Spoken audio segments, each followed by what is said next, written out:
या सरसेनामध्ये बाळासाहेब ठाकरेंनी जो उभं आयुष्य ज्या पक्षासाठी वेचलं खर्च केलं आणि शिवसेना पक्ष उभा केला, तो शिवसेना पक्ष या हरामखोराने फोडला. नमस्कार. बुलढाणा विधानसभा मतदारसंघात यंदा अत्यंत चुरशीची लढत पाहायला मिळत आहे. तोडीस तोड दोन्ही उमेदवार असल्याने या मतदारसंघाकडे संपूर्ण राज्याचं लक्ष लागून आहे. तर महाविकास आघाडीच्या उमेदवार जयश्रीताई शेळके यांच्या प्रचारासाठी एकनाथ खडसे यांची जाहीर सभा मोताळा येथे पार पडली. व्यासपीठावर माजी आमदार हर्षवर्धन सपकाळ, ध्रुपदराव सावळे, आमदार धीरज लिंगाडे, ॲडव्होकेट संजय राठोड, जिल्हा प्रमुख जालिंदर बुधवत, नरेश शेळके, डॉक्टर कोलते रायपुरे तसेच आघाडीच्या उमेदवार जयश्री शेळके यांच्यासह महाविकास आघाडीचे प्रमुख पदाधिकारी उपस्थित होते. यावेळी सभेतून नाथाभाऊ यांनी शिंदे आणि भाजपवर जोरदार निशाणा साधलाय. राज्य सरकारने केवळ मतांसाठी लाडकी बहीण योजना आणली, मात्र जीवनावश्यक वस्तूंच्या किमतीत भरमसाठ वाढ करून आया बहिणींच्या डोळ्यात अश्रू आणले. निर्दयी सरकारने सोन्याच्या किमतीत आवाजवी वाढ करून सर्वसामान्य महिलांचे मंगळसूत्र देखील महाग केले. मोताळा परिसराचा विकास हा ठप्प झाला आहे.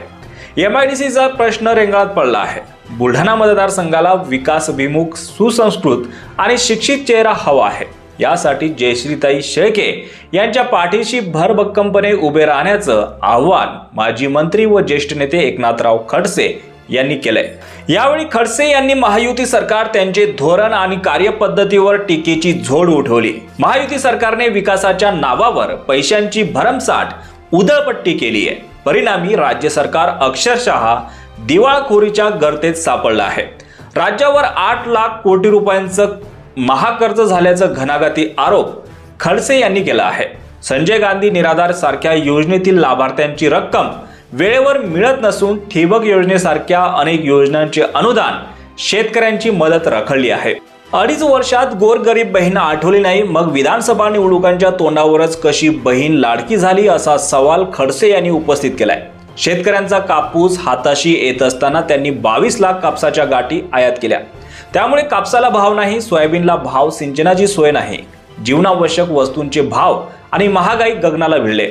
अजूनही शेतकरी कोणताही सौदा कापूस, सोयाबीन विकण्याच्या मदतीवर करतात. लग्न कार्यही हंगामानंतर करण्यात येतात, मात्र मालाला कवडी मोल भाव मिळाला. लग्नाला दागिने करावे तर पाऊण लाखांवर भाव. त्यामुळे या दळभद्री सरकारने गरिबांसाठी मंगळसूत्रही महाग करून टाकलंय, असा घणाघात करून खडसे यांनी सरकारचे वाभाडे काढले आहेत. तर नाथाभाऊ यांच्या शब्दाला या मतदारसंघामध्ये मोठा मान आहे. तुमच्या शब्दाकडेच मतदारांचे लक्ष असते. आज भाऊंचे आशीर्वाद माझ्या पाठीशी आहेत, हे बळ देणारे आहे. बुलढाणा मतदारसंघामध्ये लोकशाही विरुद्ध हुकुमशाही अशी लढाई आहे. त्यामुळे आपण लोकशाहीच्या बाजूने उभे राहून गुंडगिरीला बाहेरचा रस्ता दाखवूया. सौंदर्यकरण करून त्यालाच विकास म्हटलं जातंय, त्याचाच ढोल पिटला जातोय. मात्र मोताळा MIDCचा प्रश्न जसा आहे तसाच आहे. मोताळा आणि मोताळा परिसरचा विकास हा का झाला नाही, असा प्रश्न जयश्रीताई शेळके यांनी उपस्थित केला आहे.